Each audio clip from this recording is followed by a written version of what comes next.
Welcome to The Art of Medicine, the program that explores the arts, business, and clinical aspects of the practice of medicine. I'm your host, Dr. Andrew Wilner. I've planned a great program for today, but first, a word from our sponsor, locumstory.com. Locumstory.com is a free, unbiased educational resource about locum tenens. It's not an agency. Locum Story answers your questions on their website, podcast, webinars, videos, and they even have a Locums 101 crash course. Learn about locums and get insights from real-life physicians, PAs, and NPs at locumstory.com. Today, I'm pleased to welcome Dr. Carolyn Larkin Taylor. Dr. Taylor is a neurologist and author of the new book, Whispers of the Mind. This collection of essays describes the extreme challenges faced by her patients, poignant moments, and finally, concession to the fragility of life, a concession that frankly is difficult for many physicians. According to Dr. Taylor, Whispers of the Mind, quote, chronicles my journey and growth as both a neurologist and human being. Here to tell us about her book, her life's work as a neurologist, and her colleague for many years, Prancer, is Dr. Carolyn Taylor. Welcome. Thank you so much. It's a real honor to be here talking to you. The art of medicine is really what it's all about. And it's wonderful that you have this podcast, and even more wonderful that you're a fellow neurologist. So we have that in common. In the art of medicine, we're on year 6 now. You'll be really? Episode number 152. It started, I was doing episodes about locum tenens, which was to kind of help increase the visibility of my new book at that time. And then I did a lot about locums, and I was thinking, this is kind of fun. What else can I do? And so it evolved into the art of medicine. And one of the great joys of the Art of Medicine program is I get to interview physicians who have written a book. I find that fascinating. And so Whispers of the Mind, you're going to tell us all about that. But first, medical background and training. How did all of this happen? Well, I went to medical school back in Philadelphia. I live in the West Coast now. I live in Bellingham, Washington, which is the far northwest corner of the state. We're actually a little closer to Vancouver than we are to. Well, I was just going to say that's kind of the end of the U.S., right? It is a the very end. Canada. Yes. We're about 20 miles from Canada. Oh, wow, okay. Yeah, it's beautiful here. We're right on the water, and we have views of the San Juan Islands. And you have whales up there, right? Orcas. And yes, that's kind of. And Mount Baker, which is one of the best snowboarding mountains in the country. I was drawn to this area because I grew up on the ocean in Spring Lake, New Jersey. So I was used to salt water, and I have to be near water. I don't think I could ever live in Tennessee for just that reason. We have a river. They call it's a Mississippi. It's not the same. But we have to make do. Yes. Yes. So it's what you're used to, I think, that you're drawn to. And so I grew up there. And I find myself now out here for a variety of reasons. But I went to medical school at Hahnemann Medical School, which now in Philadelphia, which now is been taken over by Drexel. So it's part of Drexel University. Let me interrupt you just for a moment. I spent 2 hot, humid months at Hahnemann in 1977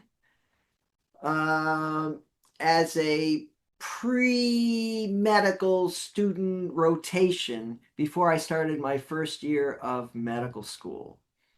How about Interesting. that? And I have vivid memories of the patients I saw there. Do you really? Yes. It's like including one patient who exploded. It's one of my favorite stories. We'll save it for another day, but I did a patient who exploded. And, I knew nothing, right? I was just literally out of college, and they said, okay, you're going to follow this team around. And I had an apartment in somebody's attic for the 2 months, and I would drive to the hospital And it is hot and humid there, right? In the summer, am I? It's very hot and humid in the summer, and you're right down in the center of Center City. So you get a really unusual population there, And what very was that diverse. river? Schuylkill? Did I remember the Hill, windy river I followed to the hospital? Schuylkill River, There we where go. you see all the boat rowers out there in the mornings, early mornings from University of Pennsylvania. So you did medical school there. I did medical school there, yes. Yes. And before that, um, I was a pioneer in college because I went to the University of Notre Dame, and I was the first class of women to graduate from there. There was 200 women. So you were a And quarterback. That's what Notre Dame is famous for. You were the first female quarterback, right? yes, So you yes. were a pioneer. Yeah, Notre Dame has always been a very masculine institution, I would say. Always, yes, Um, yes. So it's really kind of fun. I like doing things where you're kind of the pioneer. It was a lot of fun to be part of that special group. And my father had gone there and my older brother had gone there. So I saw that school when we dropped my brother off. He was 7 years older than I was. And I remember thinking, because we all drove him out to drop him off that first day, that it was the most beautiful place I had ever seen. It's got a very spiritual feeling to it, Notre Dame. School spirit, I don't know what it is, but you feel it the moment you walk on campus. So that was where I always wanted to go, but knew I couldn't because I was a girl until I could. So of course I had to go there. wow. Um, Okay. yeah. And so I graduated from Hahnemann and I went on and did a medical internship at Medical College of Pennsylvania, which is now also part of Drexel University. But interestingly, that was the very first um, women's medical, the very first and only women's medical college. When I went there, as did my internship, it was co-ed by that time. But most of the physicians that they took, or more than 50%, were women. And I really wanted to go there because I had a little baby. He was a year old. And I thought maybe in that particular atmosphere, they might be a Hmm. little more understanding if he got sick. I don't know. Um, but it was just the same as every medical school. You know? But and I completed my neurology residency then at the University of Pennsylvania, Well, let me which stop you again. Neurology, first of all, it's not the number one pick of any medical student. And I chose it through a very long, kind of and winding decision-making tree. But particularly for women, back now there's a fair number of women neurology residents, but way back in our day, it would have been very unusual. No bow tie. This was a very yes, male and kind of, I mean, neurologists were famous for their lack of people skills in those days and yes. being very bright and intellectual and kind of cool. So it didn't appeal to many women, and you don't strike me at all like that. So how did it appeal to you? Well, I came about it in a very unusual way as well. Out of college, I went to optometry school, and it's a 4-year program. And I got out and I practiced optometry for 3 years. Oh, wow. But I worked with ophthalmologists at Wills Eye Hospital and a variety of other places. So I was doing some unusual things with optometry, and I realized it's not enough. I wanted to do more, and I decided to go back to medical school. So here I am now in medical school thinking, well, I'll probably become an ophthalmologist. And when it's time to do your rotations, I really didn't like it because it was like, well, this is everything I was doing before, only I'll add a few mornings of surgery, probably mostly cataract surgeries, unless I specialize in retina or cornea or something. But then it's just a small little area that you do, and you don't get as much human contact. I love the human contact of bonding with my patients and getting to know them and following with them. That really enriched me. And when I did my rotation in neurology, I just absolutely fell in love with it. I got the book and I read the textbook, Adams and Victor. I read it from cover to cover Yes, in I about a have it. month. Yes. And I loved everything about it. I loved mostly the diagnosing, the variety of cases. And you were like a Sherlock Holmes. And I loved it. And when I did neuroanatomy in medical school, they offered me a job because I did so well in it. I got 100% on the neuroanatomy lab final. I just loved neuroanatomy. And I can't say that for the rest of anatomy, but there was something about neuroanatomy that I love. So I was just drawn like a magnet And to neuroanatomy, neurology. I'll just add, is dreaded by most medical students. I mean, I know it's hard. So you were an outlier. For good for I you. was I was definitely an outlier, and nobody liked the neurology rotations. And it was um, a requirement at Hahnemann that you do a month in neurology, whether you wanted to or not. And nobody liked it. And they said, "Oh, all you can do is give aspirin and steroids. What's the point?" And of course, we do a lot more than that. But I loved it, and I knew from the moment I did that rotation that I had to be a neurologist. Well, So that's very cool. And you must have kept, because now are you still practicing? You're sort of at the tail end of your career. I gave up clinical practice in Seattle a few years ago, and I stayed on with them to go to Alaska to Southeast Alaska Health Consortium. I would go there a few times a month to staff their clinics because they didn't have any neurologists. And then I just decided I wanted to write, that I was going to devote time to that. And now I'm tired of traveling, flying in and out of Alaska and going to the different islands and going back and forth from Seattle to Bellingham. And I just want to stay put. So I'm seeing veterans a couple of days a week Oh, wow. um, to do disability evaluations for traumatic brain injury. So it gives me still that patient contact that I love. And I love working with veterans. They are just a great population of people to work with. And it doesn't pay very well, but that's not why I'm doing it. I just love working with veterans, and somebody, they Oh, need public they need better service. care. Yes. Public service. Yeah. And well, I was going to comment that your book, Whispers of the Mind, it's, I don't know, there must be 30 or so stories of patients you had and how you were able to help them or not, and how they affected you and how you affected them. But it's very, very vivid. So did you keep a journal during your years of practice? I did. I did. I don't consider myself a writer, but I'm a physician who likes to write. Well, you're a writer now. You've got a Yeah. published book. Yes. And so all during medical school and my training, I kept a journal. And that is how I processed information. I didn't keep it with an intention of ever writing anything, but it would help me process things that were had a that I was very emotional about, because you have to keep going. You have to keep going from one case to another, and you have a child that dies, or a particularly bad thing that happens that really, really affects you. And all the stories I wrote about were about people that really affected me, and they were all people that I went home and wrote about.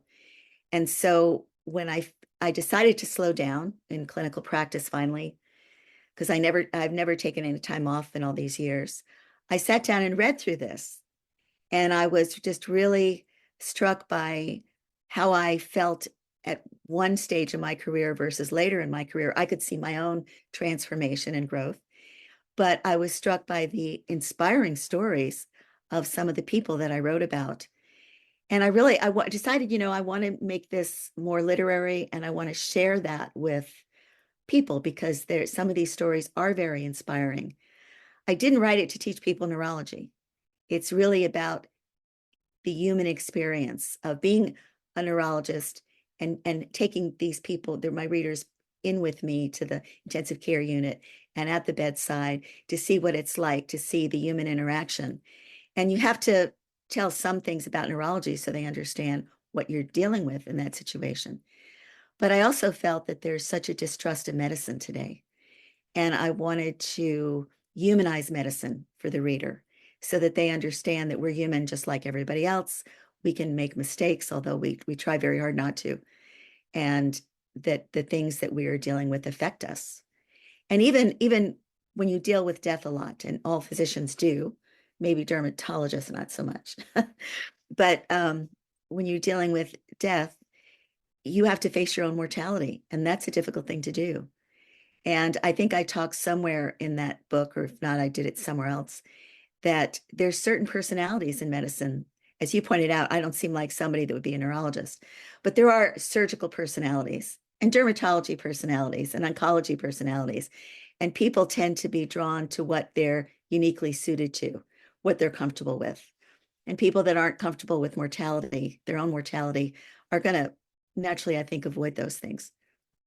Well, first of Um, all, let me say that in reading your book, I'm a neurologist, so I understood what was happening with your comatose patients and Parkinson patients. And there was one with maybe and functional disorder. That was very interesting. But I think you explain just enough in a very clear way. You give the reader enough tools to understand what you're talking about without getting into the weeds. And that's not easy to do. I mean, there are plenty of textbooks out there on neurology, but when I explain things to families, for example, I try and give them just enough information so they can follow along because that's all they really need. They don't need a course in neurology. They just need to be able to understand if I'm talking about the spinal cord, like where is it and what does it do right. and what happened to it. So we try and keep it very simple. And I thought it was just part of the story. It's just like you say, well, I went to Bellingham. I don't know where Bellingham is, but it's on the Right. water. And you'd fill me in, well, it's, a little town and it's got a mountain. I don't know, a few stores by the waterfront. You would just tell me enough that I need to know so that the story would make sense. And I thought you did an excellent job on that. Well, thank you. Thank you. I had a good editor who wasn't a physician. And so when I would write something that he couldn't understand, he'd say, "Oh, you've got to fix that." Oh, Because that's great. That's a you great, lost me. you And know, so you talk that about death. I think, let me know if this happened to you. There's a common experience with medical students and young doctors. You see patients, and in neurology, most of your patients are old. So it's like, oh, that's a 60-year-old guy, and he's had a heart attack, and now he's had a stroke, or he's, 65, and you're 35. So it's like, well, what do you expect when you get old? But, as you kind of evolve, now I'm seeing patients who are having sort of these devastating problems, and many of them are significantly younger than me. yes, So that is very sobering. it is. Did you find that as well? Oh, very much so. But I think from an experience I had as a third week in my neurology residency when my mother died. Um, and she was 72 and she had respiratory disease, COPD, from smoking, which a lot of our older patients on respirators have because they get surgery and then they can't get them off. But she died. She shouldn't have died. She was given a blood thinner and they didn't watch it very carefully. And so she had a massive bleed. And so I was the only physician in the family and had to make the decisions. Do we put her on dialysis? I knew her brain had been Mm. infarcted and would never regain consciousness, or let her go. And so I helped with that decision. But after that, that week, and then we buried her on a Saturday, and I was on call in the hospital neurology on Sunday. And in neurology residency, you're dealing a lot with intensive care unit patients and people with strokes, and you do your rounds in the ICU. Um, the patients, it was never the same. When I saw a patient, an elderly, it wasn't just an elderly patient that was older than me, that, well, okay, they're 70, they are lived their life and okay, so they've had a stroke. No, it was very, very personal. That's somebody's mother, that's Somebody's somebody's mother, wife. right? And the patients' families, I felt their pain in a way that I never would have without that experience. And I would have gained that along the way, but it hit me so early in my training that it was kind of, I like to say it was my mother's gift to me. Hmm. Um, and I almost It left. does make you a better doctor for sure. I mean, you can't Yes, share everybody's pain, but on the other hand, you can be cognizant of it. what they're going through. Yes. And, I learned something once. There was some expression that, patients don't remember how smart you are. and they don't even know how much training you did. Like I Right. did 2 residencies and a fellowship. They don't know that. But what they do know and what they do remember is if you were nice to them, you Exactly. were kind to them. Exactly. And I find that I go overboard a little bit on the kindness now when I'm in the ICU setting and talking to families because usually I don't have a whole lot more to offer than that. And at least they can, that's for free. And I think it helps. I mean, if you can soothe them a little bit, and I provide the information that they need, hopefully in the language and the vocabulary level that's appropriate for them. And you have to read the room and sort of see where you're at. If it's a physician family that you're talking to versus, a blue collar family. We have a lot of FedEx workers here in Memphis that mostly move boxes from one spot to another. You don't want to make it too complicated. You want to do it right, in a nice way. So I work pretty hard on that. Yeah, and that's so important. I mean, you see many, many patients, but this may be their only experience with a doctor in an intensive care unit, and they will remember that for the rest of their lives, how you told them and how kind you were, and the fact that you were non-judgmental, that they'll always remember that. Yeah, and when I was younger, I used to think it didn't matter. It is what it is. Your mom had a stroke. Sorry, it's not much we can do. That's it. But it does matter. It's not, it is what you make it in many cases, Exactly, right? exactly. Yeah, Yeah, I I thought think that there's a great was thing. pretty interesting. All right, well, tell me about Prancer. Well, Prancer is was my dog. She was a golden retriever, and I was in private practice here in Bellingham. It was before I decided to go join a large academic area, center in Seattle. And I had to bring Prancer to work because she was chewing up my house. She had separation anxiety. So I thought, well, I'll bring her in a few days a week, and just put her in my private office. She has seagulls to look at and toys and all kinds of things. And I'll play with her whenever I get a chance. And she wasn't having that. She was howling, and the patients heard that, oh, there's a what's that? And not only a Hopefully puppy, not another patient, right? right, right, but not just a puppy, but a golden retriever puppy. So everybody wanted to see her, and I thought, oh, great.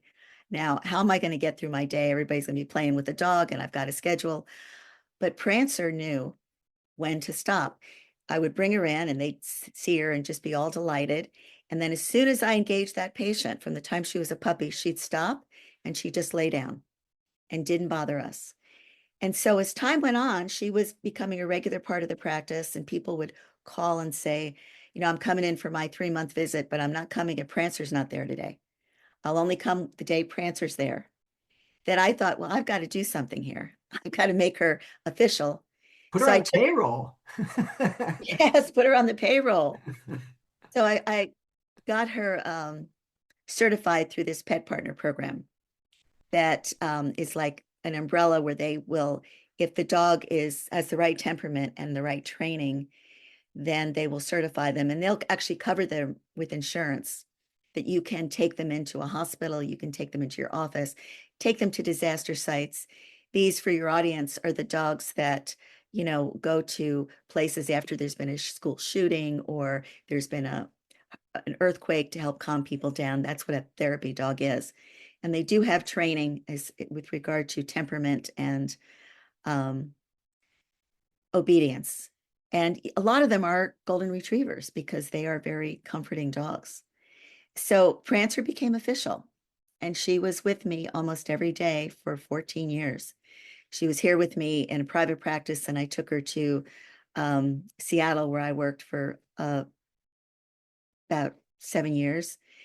And she would go to the infusion center with me. She could go into the hospital, and she was just by my side. But Prancer was just so special. She, and I'll give one example, which is in my book, and the example I'm going to talk about, but it's such an endearing story. It's my favorite story about her. She would, I would go in to see a patient and close the door and start and introduce myself and tell the patient that there was a therapy dog on the premises. And if they wanted her in the room, I would bring her in. If they didn't, she would stay outside. Well, 95% of patients wanted her in the room. Wow. And then a few minutes later, Prancer would just gently scratch on the door. And if she was wanted, I would open the door, she'd come in, she'd say hello, and then she'd just lay down next to the patient. That was it, unless they interacted with her. And she obeyed hand commands.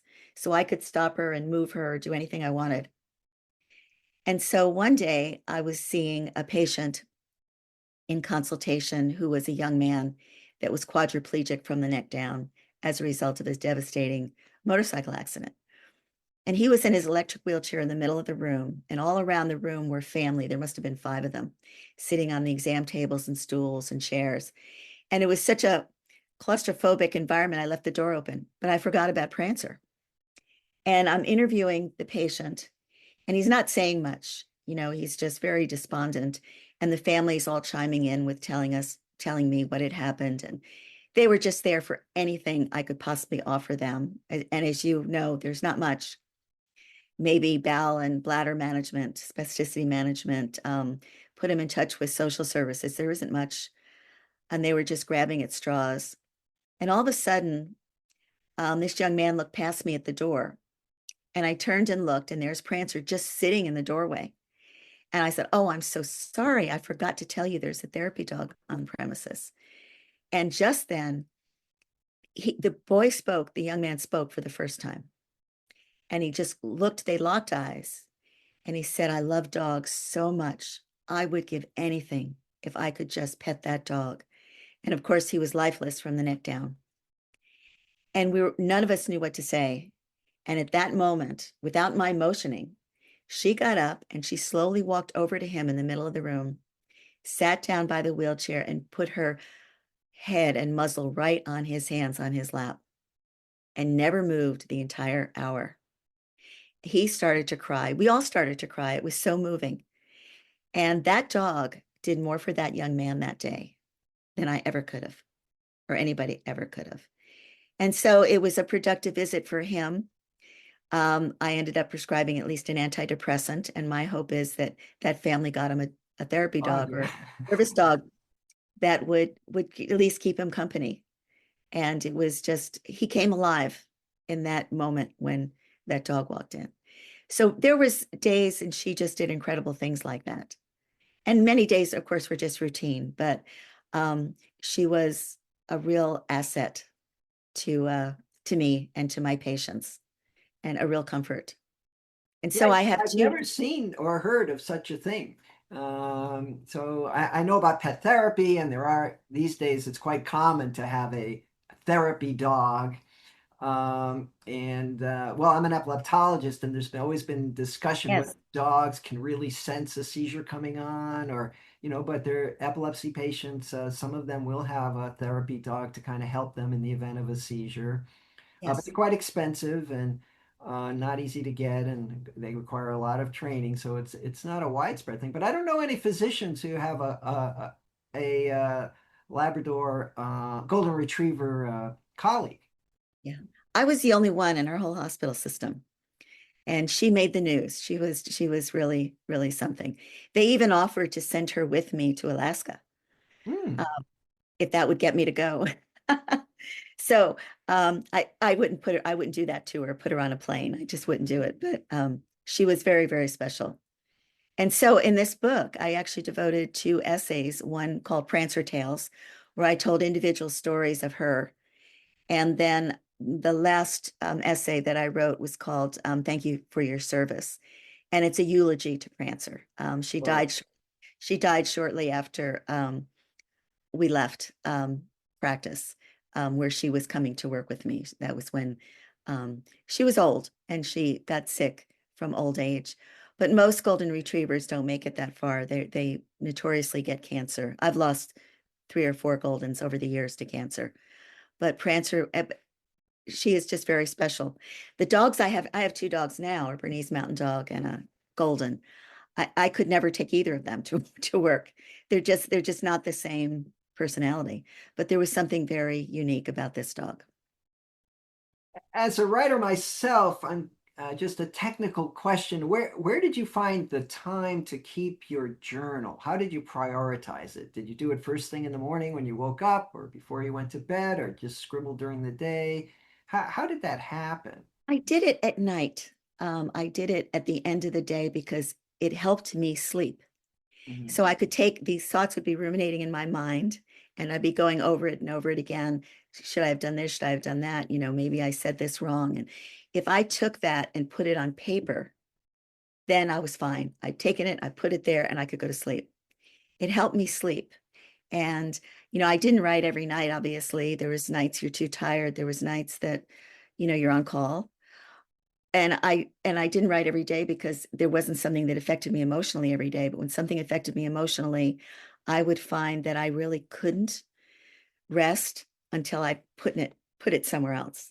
And then I could tie it up with a bow and it would be there and I could go on to the next situation. It really it was like my own little therapist with the pen and paper and I could just put it there. That's great, because I think journaling is pretty trendy now, and as sort of a mental health aid for a lot of people. And it seems like you stumbled on that all by yourself. I did. Um, let's see. All right. Well, one of the things I enjoyed about your book is how frank and honest it is. And there was one comment. I don't remember what precipitated it, but there's a passage in your book where you said that there was something going on that you just felt compelled to stick your head in the dryer and scream.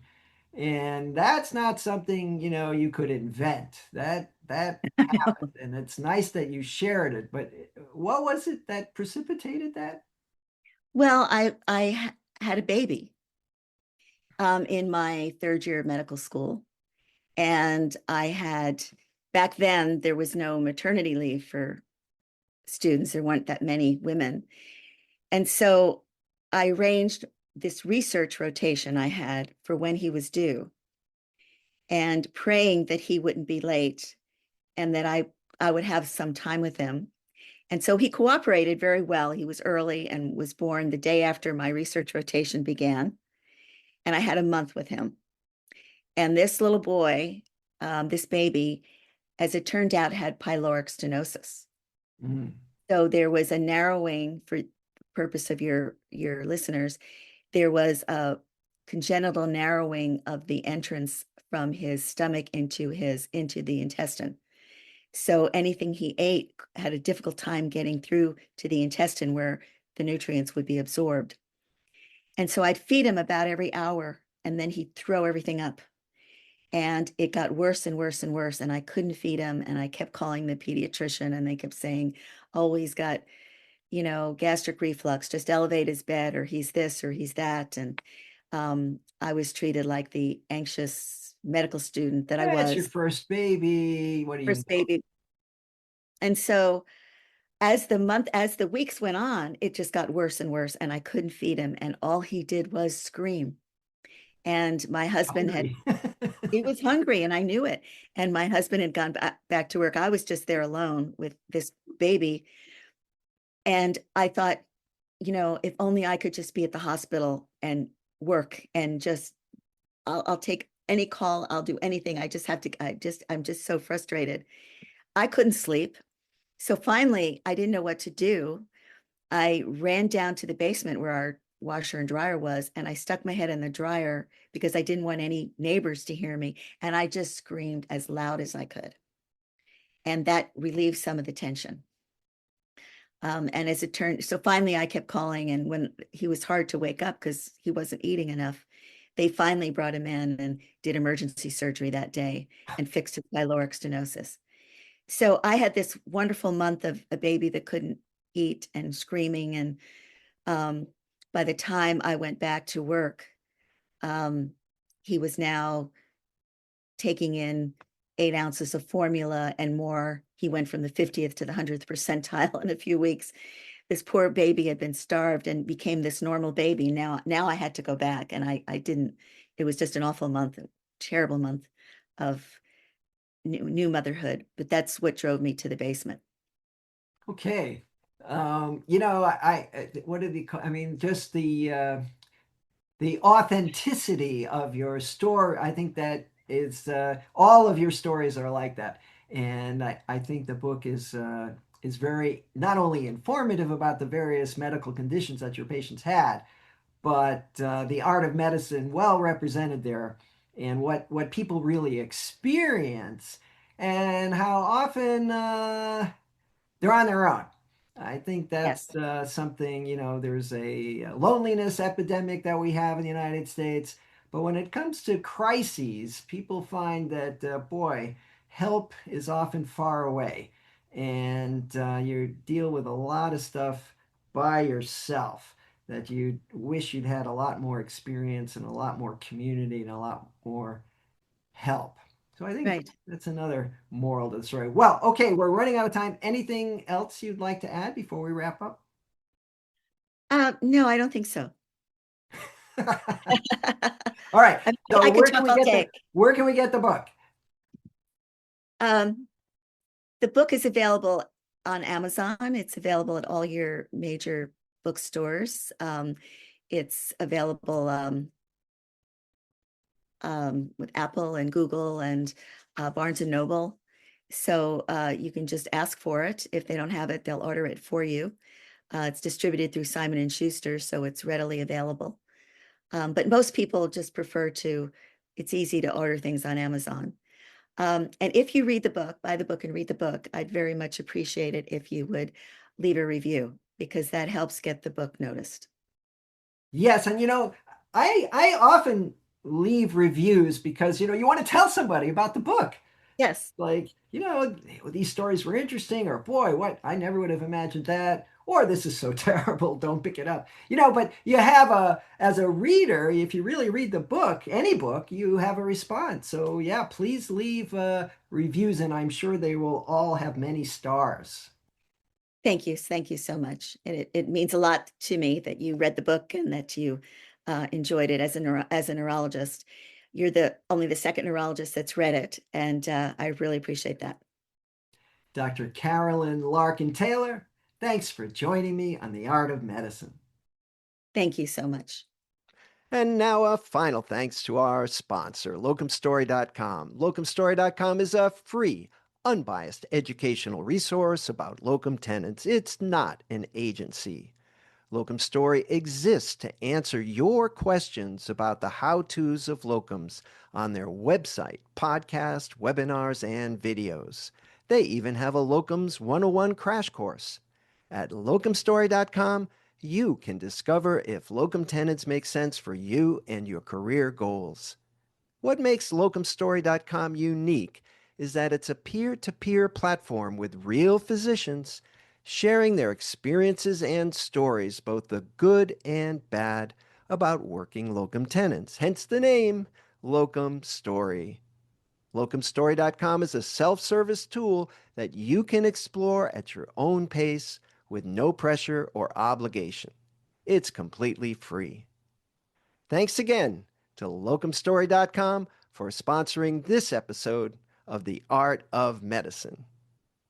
I'm Dr. Andrew Wilner. See you next time. This program is hosted, edited, and produced by Andrew Wilner, MD, FACP, FAAN. Guests receive no financial compensation for their appearance on The Art of Medicine. Andrew Wilner, MD, is a professor of neurology at the University of Tennessee Health Science Center in Memphis, Tennessee. Views, thoughts, and opinions expressed on this program belong solely to Dr. Wilner and his guests and not necessarily to their employers, organizations, other group, or individual. While this program intends to be informative, it is meant for entertainment purposes only. The Art of Medicine does not offer professional, financial, legal, or medical advice. Dr. Wilner and his guests assume no responsibility or liability for any damages, financial or otherwise, that arise in connection with consuming this program's content. Thanks for watching. For more episodes of The Art of Medicine, please follow on YouTube or your favorite podcast player.